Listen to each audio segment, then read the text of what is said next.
네, 오늘부터 미국에서 오는 입국자들에 대한 조치가 한층 강화가 됩니다. 우리나라에 들어오면 증상이 없더라도 자가격리를 해야 하는데요. 위반 시 고발 조치 또는 강제 출국될 수도 있다고 합니다. 자세한 소식 취재기자 연결해보죠. 이한나 기자. 네, 이한나입니다. 네, 우선 코로나19 국내 상황부터 전해주시죠. 네, 국내 확진자가 하루 사이 91명 늘며 9,332명이 됐습니다. 신규 확진자 중 13명이 해외에서 국내로 들어올 때 검역 과정에서 확인됐는데요. 지역사회에서 해외 유입 사례가 더 발견될 수도 있습니다. 여기에 이 확진자 수 발표 직후 대구 제2미주병원에서 확진자 50여 명이 무더기로 추가 확인돼 실제 확진자는 더 많을 것으로 보입니다.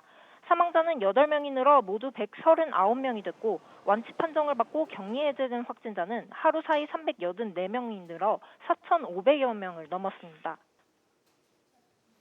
네, 여기에다 오늘부터는 앞서 유럽발 입국자에 더해서 미국발 입국자에 대한 조치도 강화가 되죠. 네, 오늘부터는 코로나19 증상이 있는 경우 내외국인에 관계없이 지정된 검역시설에서 대기하면서 진단검사를 받아야 합니다. 양성으로 확인되면 병원 또는 생활치료센터로 이송돼 치료를 받게 되고 증상이 없는 경우도 14일 동안 자가격리를 해야 합니다.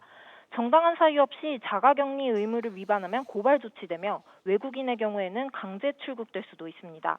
정부는 유럽과 미국발 입국자에게 승용차를 이용한 귀가를 적극 권장한다며 전용 버스나 열차도 지원하겠다고 밝혔습니다. 한편 최근 일각에서 요구가 거세지고 있는 입국 전면 금지 조치에 대해서는 정세균 국무총리가 오늘 오전 중앙재난안전대책본부 회의에서 입장을 내놨는데요. 들어보겠습니다.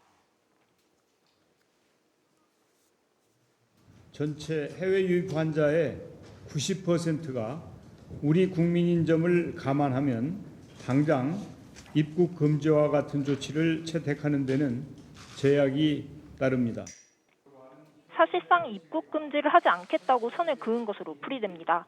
이런 가운데 정부는 한국으로 출발하는 모든 항공기 탑승자에 대해 발열 체크가 이뤄질 것이라고 밝혔습니다. SBS CNBC 이한나입니다.